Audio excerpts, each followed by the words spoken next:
para que lo escuchemos. Ahí le habla Escribe, claro, versículo 11, miren, capítulo 1, versículo 11 dice, tema. escribe en un libro lo que ves y envíalo a las 7 iglesias que están en Asia. Éfeso, Esmirna, Pérgamo, Tiatira, Sardis, Filadelfia, ¿y qué más? Y Laodicea. Ahora presten atención acá. Juan escribe a 7 iglesias que eran iglesias reales, ¿correcto? Ahora, ¿solo habían 7 iglesias? No. Por ejemplo, no está la iglesia de Colosas, a donde escriben los colosenses. Hay otras iglesias que no están consideradas. Pero ¿por qué Dios solamente da un mensaje para 7 iglesias? Entonces vamos a comprender aquí 2 cosas. ¿Qué significa 7? Significaba perfección y ¿qué más? Plenitud. ¿Correcto? Ahora, iglesias. Miren, significa que Dios elige 7. Porque 7 significa perfección y plenitud. Que no solamente el mensaje serviría para las 7 iglesias del pasado, sino para la plenitud de las iglesias a través de toda la historia. No solamente eran mensajes locales, sino que también tendrían significado escatológico, es decir, para la iglesia de Dios en todos los tiempos. Ahora, otra cosa interesante es que Dios elige esas iglesias porque la situación espiritual de esas iglesias representaba lo que en el futuro la iglesia iba a enfrentar. Eso lo vamos a ver comprobado con la historia. Ahora, allí nosotros vemos cómo escribe las 7 iglesias. Ustedes se dan cuenta, Patmos está aquí en esta isla.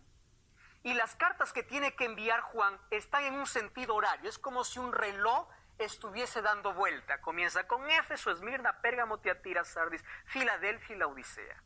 Un escritor dijo lo siguiente: aquí Cristo está formando un círculo hasta que pueda ser cerrado. Cuando se cierra, quiere decir que ha terminado el periodo de la iglesia aquí en la tierra. Lo mandó en un sentido horario. Miren, ve, todas están cercas formando como un agujero de un reloj que va avanzando. Entonces, estas iglesias son iglesias reales. Tenían problemas reales. Dios mandó mensajes para esas iglesias. Pero no solamente sirvieron para ellas, sino también para todas las iglesias, porque 7 significa plenitud. A través de toda la historia Dios tendría un mensaje. Y hay mensajes interesantes. Por ejemplo, la iglesia de Éfeso y Laodicea, ambas están en peligro por falta de amor y legalismo. La iglesia de Esmirna y Filadelfia se les felicita por su fidelidad. No recibieron reproche. La iglesia de Pérgamo y Sardes, ambas están en apostasía, no hay casi nada bueno que decir de ellas. Y la iglesia de Tiatira es el mensaje más largo de todos. Ustedes se dan cuenta, hay iglesias que se relacionan en situaciones espirituales. La primera y la última. La segunda y la penúltima. Y así sucesivamente. Ahora, Jesús se presenta a las iglesias de manera diferente. ¿Por qué? De acuerdo a su situación y necesidad, de manera individual y singular. Por ejemplo, a Éfeso se presenta como aquel que tiene las 7 estrellas. A Esmirna como el primero y el postrero, el que estuvo muerto y vivió. A Pérgamo como el que tiene la espada de 2 filos. A Tiatira como aquel que tiene ojos como llama de fuego. A Sardis como el que tiene los 7 espíritus. A la Filadelfia como aquel que tiene la llave de David. Y a la Odisea como el testigo fiel. ¿De dónde saca todo esto? Estos saludos. ¿Recuerdan? De cómo Juan ve a Cristo glorificado. Es decir, las características de Jesús sirven como introducción para cada iglesia. ¿Pero por qué? Porque cada iglesia necesitaba de estas características divinas. Dios conoce a su iglesia perfectamente, sabe cuál es su necesidad y no se presenta igual a una y a otra. A cada uno se presenta de manera individual, porque está pasando por una situación totalmente diferente. ¿Cuál es el formato que tienen las cartas? Las cartas tienen una dirección porque dice la iglesia de Éfeso, de Esmirna, etc. Luego tiene un remitente.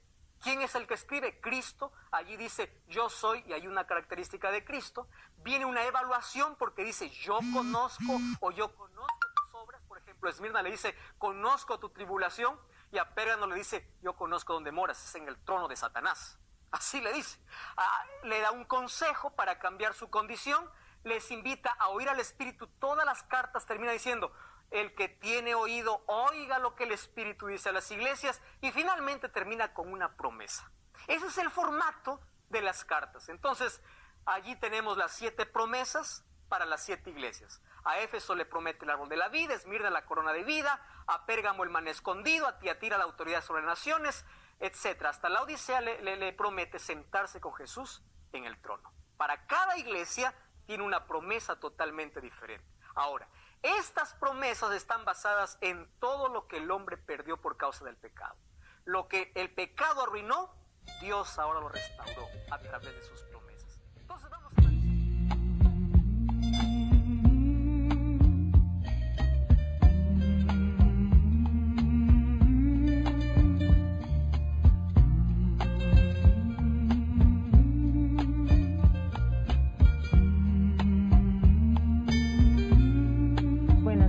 Que con este audio le haya quedado un poquito claro lo que son los mensajes a las iglesias, el porqué de cada iglesia, porque el saludo para cada iglesia es diferente, porque vemos que Dios se presenta a cada uno de nosotros en forma diferente, según nuestra necesidad, ya que Él nos conoce y sabe cuál es nuestra necesidad. Asimismo, Él se presenta en cada uno de nosotros, a cada uno de nosotros conforme a nuestra necesidad.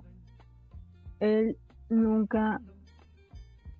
siempre se presentará a nosotros de una u otra forma.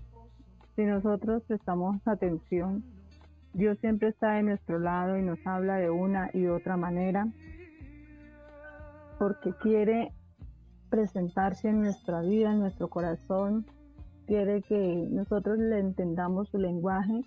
Cada ser humano tiene su personalidad propia y por ende Dios se presenta en cada uno de nosotros diferente, por eso mismo. Entonces, vemos este mensaje que Él está escribiendo a la iglesia de Éfeso.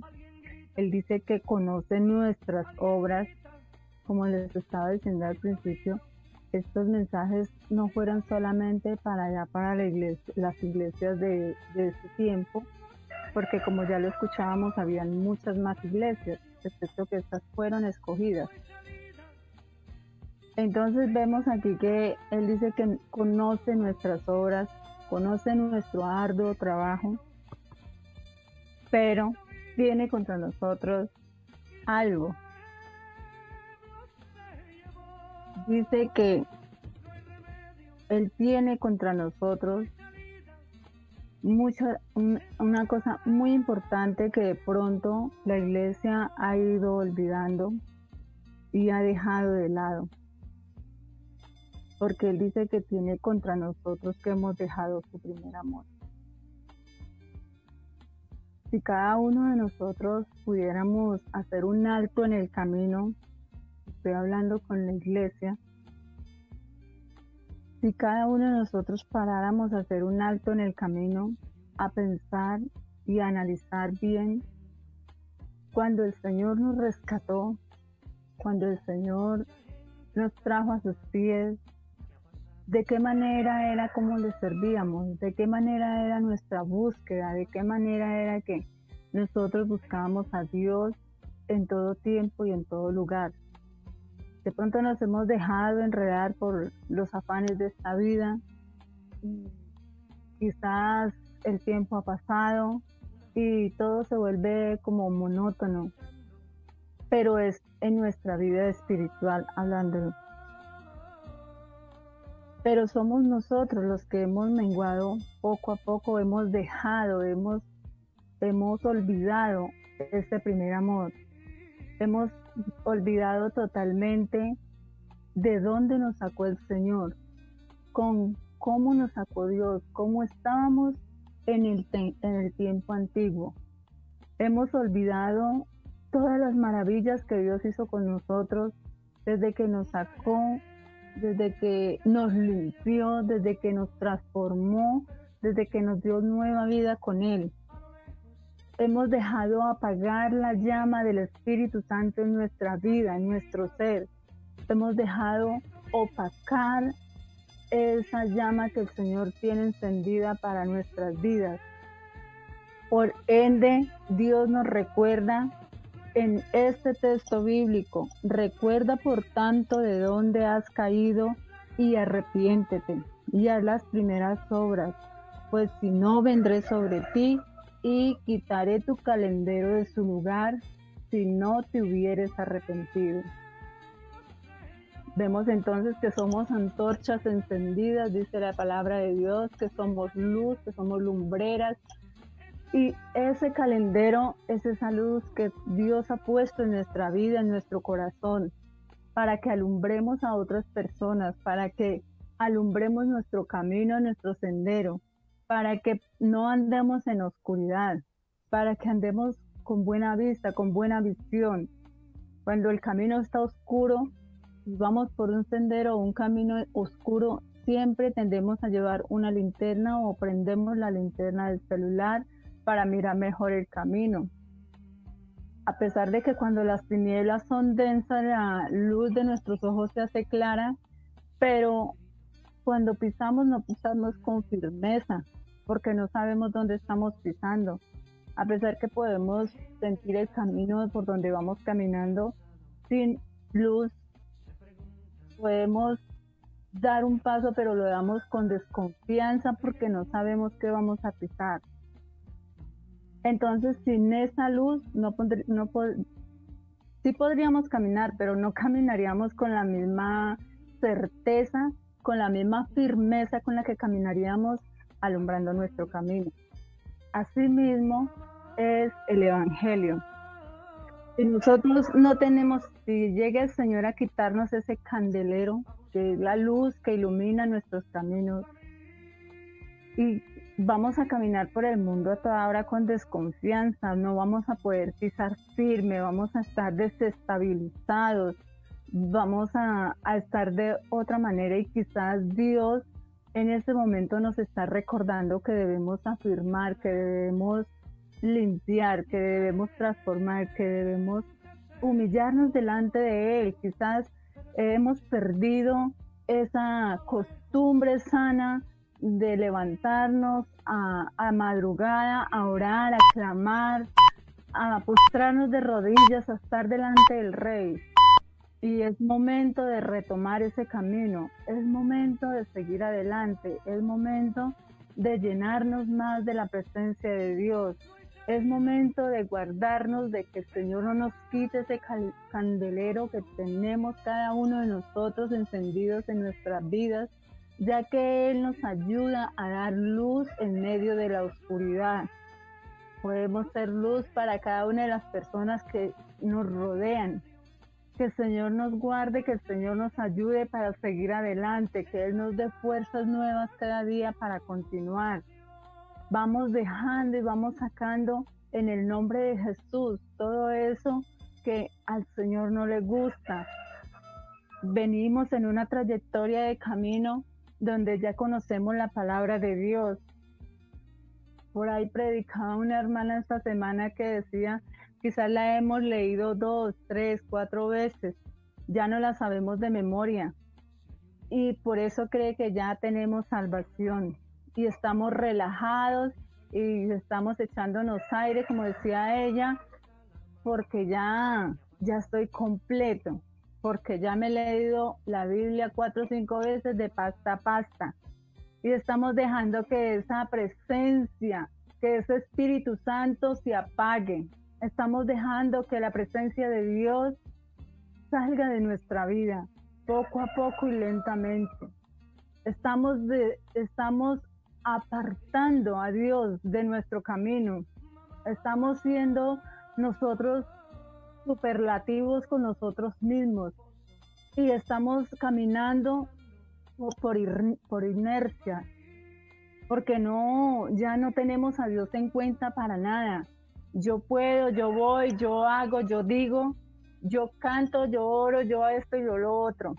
Pero hemos dejado la primicia, que es la presencia de Dios. Hemos dejado atrás nuestro primer amor. Nuestro primer amor se llama Jesucristo. Hemos dejado a un lado esa presencia.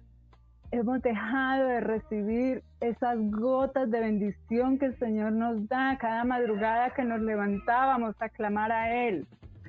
a decirle al Señor, a orar e interceder por nuestras familias, por nuestros hogares, por nuestros hijos. Hoy en día la iglesia quiere que Dios haga milagros en sus familias, en sus hogares, pero no nos levantamos a clamar por ellos. Ya no hay un ruego, ya no hay un clamor, ya no hay una humillación delante de la presencia de Dios. Por ende, la iglesia está tan dormida porque están, como decía la hermana, echándose en aire ahí, echándose en aire, relajados, de relax. Pero la palabra de Dios no es para vivirla de relax. Esto es real. Y estamos a las puertas de un arrebatamiento. ¿Y si estamos preparados para irnos con Dios? ¿Ya estamos listos para irnos con Dios? Les dejo esa corta reflexión. Nos vamos con una página musical y ya continuamos.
maravilloso es nuestro Rey. Bueno, quiero saludar por aquí a algunas familias que me han enviado su reporte de sintonía. Quiero saludar a la familia Peña Alfaos, que el Señor los bendiga. Bendiciones para la familia Torres Parra, para Yestif Carolina Noguera, Dios la bendiga, bendiciones en el nombre de Jesús. Para Javier Torres, nos dice Dios los bendiga. Bueno, grande y maravilloso es nuestro Dios. Miriam Gallardo dice, Dios los bendiga, mis amados hermanos, por este maravilloso programa. Estamos orando por todos ustedes que laboran en la emisora Ebenezer. Muchas gracias, hermana Miriam. Bendiciones para usted y toda su familia. Que el Señor sea bendiciéndoles a cada uno de nuestros hermanos que nos envían su reporte de sintonía. Saben que son muy importantes para nosotros. Son de mucha bendición, ya que sabemos que ustedes están orando por nosotros en todo momento. Entonces, para cada uno de ustedes, bendiciones, que el Señor sea obrando cada día en sus vidas, en sus corazones. Bueno, vamos a escuchar otro audio que es referente a este capítulo de la iglesia de Éfeso, y para que nos quede un poco más clara las enseñanzas que vamos trazando. Aquí se habla de lo espiritual y también de lo elemental de cada uno de estos capítulos. Vamos a tratar de que así sea siempre, porque es bueno no dejar vacíos en medio de las enseñanzas. Entonces, vamos con el otro audio, hermano Ferney. Vamos a analizar la primera.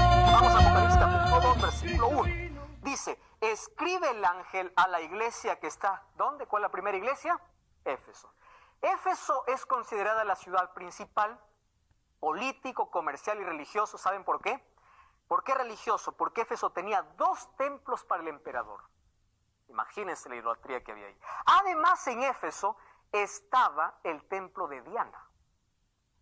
Diana, dentro de su templo, guardaba un tesoro. Ahí estaba la mayor economía de la ciudad. Y ustedes saben que Diana también allí tenía un espacio para todos los criminales. Es decir, cuando un criminal corría y se metía al templo de Diana, había un lugar donde nadie le podía hacer daño. Entonces Diana tenía la mayor riqueza y tenía también los mayores criminales. Haciendo un poquito de historia lo que hacía Éfeso. Éfeso se conoce por ser una ciudad que tenía 3 características. Era supersticiosa, practicaba artes mágicas y era una ciudad inmoral. Pero ahí estaba la iglesia más influyente. Esa iglesia fue formada por Aquila y Priscila. Pablo envió una carta a Éfeso, que es la carta de los Efesios, la iglesia más influyente. Solo que en ese contexto está la iglesia de Éfeso. Éfeso significa deseable. ¿Por qué se convierte deseable a pesar de ser una ciudad muy idólatra o muy inmoral? ¿Por qué? Porque esta iglesia, a pesar de la idolatría y de la inmoralidad, se mantuvo fiel. Miren lo que dice la presentación. El que tiene las 7 estrellas en su diestra, capítulo 2, versículo 1. Es decir, el que tiene el control completo de su iglesia. ¡Qué extraordinario! ¿Cuál es la evaluación? Versículo 2. Yo conozco tus obras y tu arduo trabajo, tu perseverancia y que no puedes soportar a los malos. ¿Qué más dice? Has probado a los que dicen ser apóstoles y no lo son, los has hallado mentirosos, has sufrido, has perseverado, has trabajado por amor a mi nombre y no has desmayado. Versículo 6. Esto tienes, que aborrece las obras de los nicolaitas, los cuales yo también aborrezco. ¿Cómo es considerada la iglesia de Éfeso? ¿Cómo es su evaluación? Una iglesia que tiene obras. ¿Cuáles son sus obras? Labor y trabajo. Una iglesia que no tolera la falsa doctrina. Por eso se convierte en una iglesia deseable. Ahora, ¿qué cosa dice? Que odia la obra de ¿quién? De los nicolaitas. Hechos capítulo 6, versículo 5, menciona que Nicolás fue uno de los diáconos que fueron elegidos para la iglesia primitiva, pero que luego Nicolás apostató de la fe, pero por tener influencia arrastró a un grupo. ¿Ustedes han escuchado hoy hablar de grupos disidentes? Son grupos dentro de una misma organización que pelean contra su misma organización. Disidentes. Es decir, Nicolás era disque cristiano, pero llevaba a los cristianos a no ser cristianos. Por eso él tuvo un grupo herético de herejes que se llamaban los Nicolaitas. ¿Quiénes eran los Nicolaitas? Su presencia amenazaba destruir la integridad, la pureza y la fe y la conducta cristiana. Miren, en Apocalipsis 2 encontramos los Nicolaitas, los seguidores de Balaam y la mujer Jezabel. 3 grupos heréticos, ¿correcto? Ahora, Nicolás con Balaam, es curioso que los dos tienen el mismo significado. Por ejemplo, Nicao y Laos significa el que conquista al pueblo. ¿Qué significa Nicolás? El que conquista al pueblo. ¿Y qué significa Balaam? An significa pueblo, Baal significa el que destruye. Es decir, los dos son el que conquista y el que destruye al pueblo.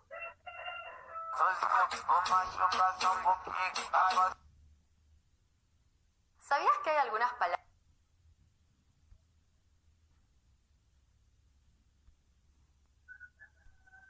¿Qué hacían estos dos hombres o estos dos grupos, Nicolás y Balaam? Miren, nosotros ya vimos en el programa anterior de que habían obligaciones cívicas allí en Roma, ¿verdad?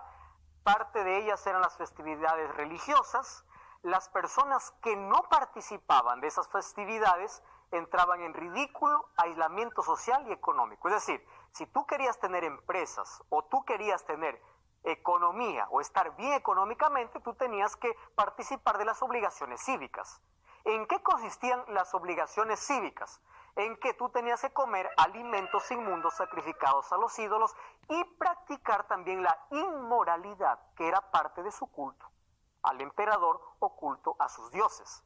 Ahora, los nicolaitas pensaban lo siguiente: nosotros estamos liberados de toda ley.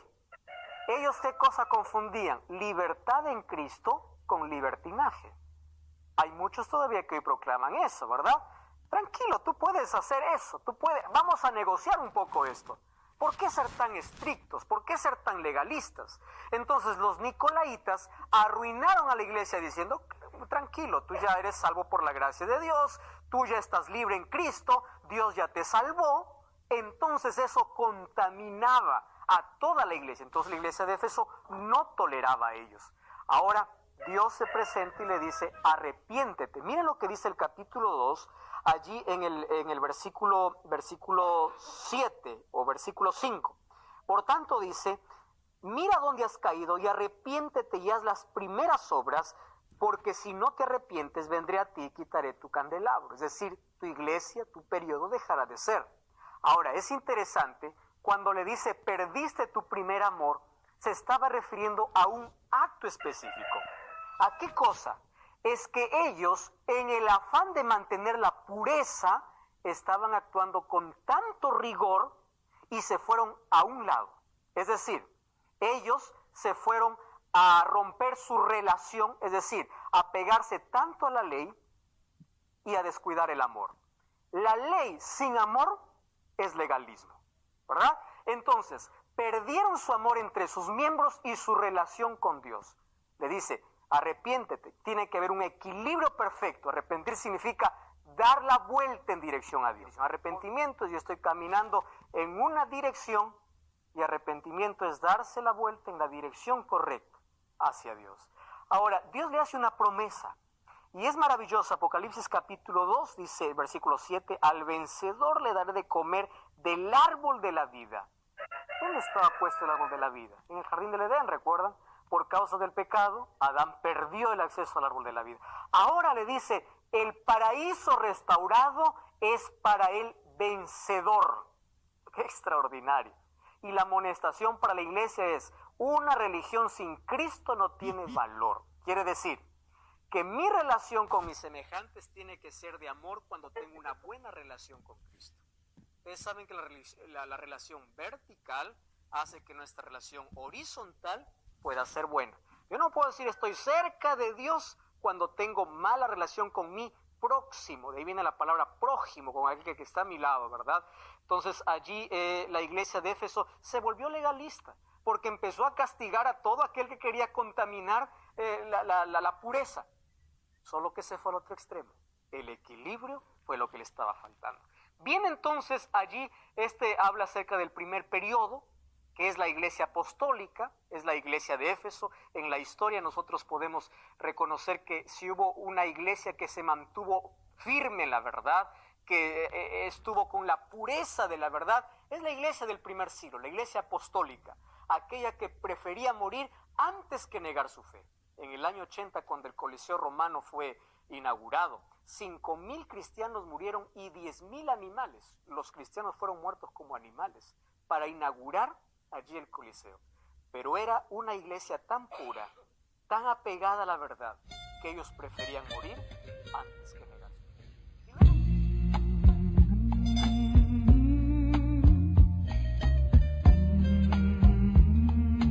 Alabado es su nombre santo.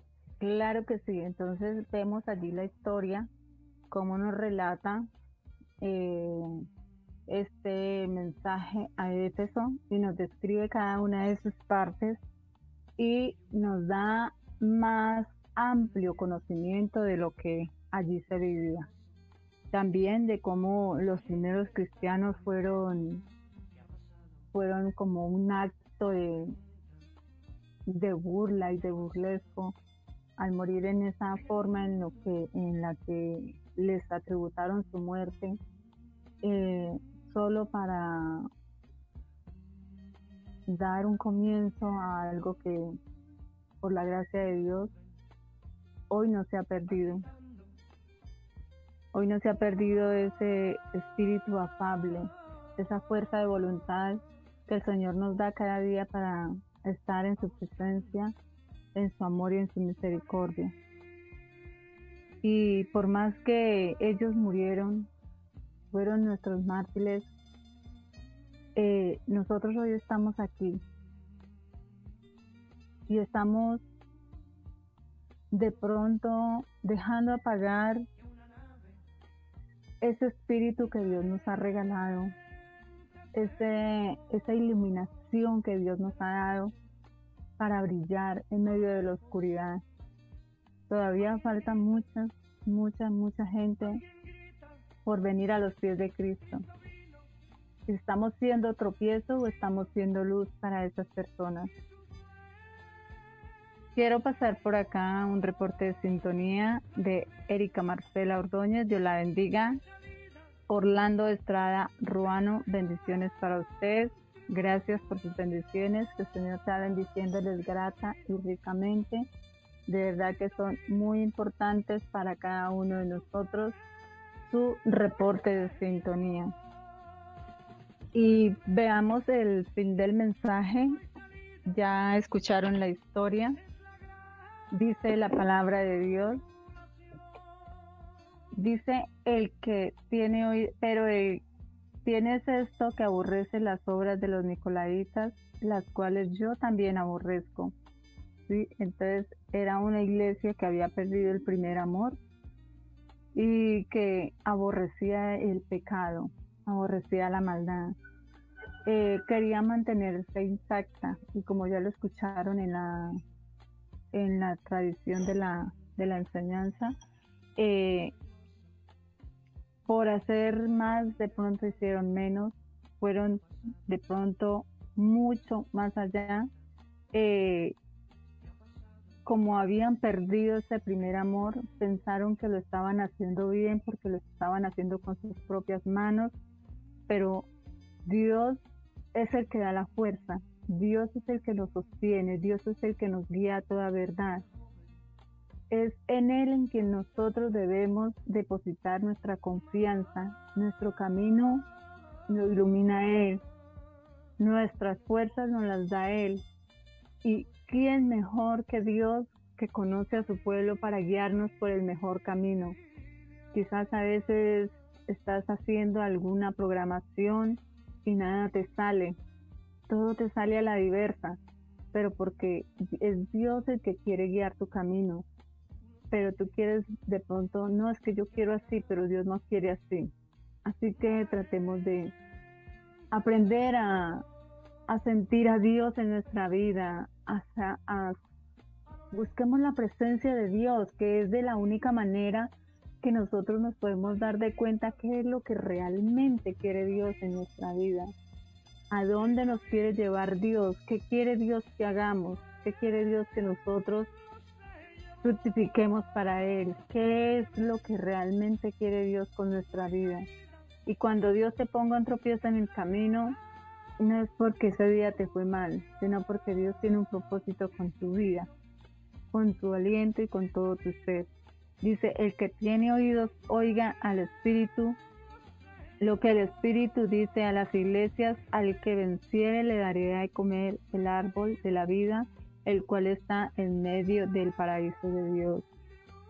Bueno, esto lo podemos ver también en Génesis 2:9, ahí lo pueden constatar, allá fue donde el Señor plantó el árbol de la vida y el hombre pecó y el Señor lo protegió para que no fueran a comer de él, pero ahora en esta dispensación, Dios nos está dando la oportunidad de comer del árbol de la vida, que es la vida eterna con Dios.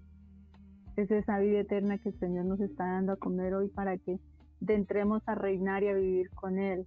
Para mí el árbol de la vida es esta palabra, porque en ella podemos encontrar el camino a la eternidad. Este es el maná, el árbol de la vida que el Señor nos está dando a comer hoy en día. Por esta palabra nosotros nos podemos dirigir día tras día y el Señor nos va guiando para llegar a la eternidad con Él. Entonces no dejemos de leer la palabra de Dios, no dejemos de orar, de clamar, de renovarnos en Dios. Como dice aquí la palabra de Dios, arrepiéntete, busca tu primer amor, busca esa primera vez, busca ese primer deseo, busca esa primera encuentro con Dios, tú con Dios. Búscalo de nuevo, que Él quiere darnos cosas grandes y maravillosas. Él quiere que nosotros tengamos vida y vida en abundancia. Esta palabra nos da vida cada día, en momentos de tristeza, en momentos de debilidad. Ella siempre nos ha sostenido porque el Señor Jesucristo la dejó para darnos aliento de vida, para darnos sabiduría y entendimiento. Así que los invito para que sigamos leyendo la palabra de Dios. No dejen de leer el Apocalipsis, que estaremos escuchando varios capítulos sobre ellas. Vamos a tratar de ir lento pero seguro. De verdad que es un arduo trabajo, pero en el nombre de Jesús todo lo podemos. Bueno, yo ya me voy despidiendo porque el tiempo ha corrido. Quiero despedirme de todos mis compañeros de labores, que el Señor los bendiga, a cada uno de ustedes que están allá atrás, escuchándonos todos los días, juiciositos por esta emisora de Benecer. Bendiciones, mil bendiciones para cada uno de ustedes. Como dice el hermano Jairo Guilombo, que el Señor lo bendiga, que el Señor los atropelle en bendición. De verdad que las bendiciones de Dios sean en abundante para cada uno de ustedes y que gracias por sus reportes de sintonía, es para nosotros de grande bendición. Hermano Ferney, que el Señor lo bendiga, gracias por permitirnos expresarnos por este medio sobre la palabra de Dios, dar un hábito de vida y que el Señor sea bendiciéndole rica y grandemente este resto de semana. Bendiciones para todos.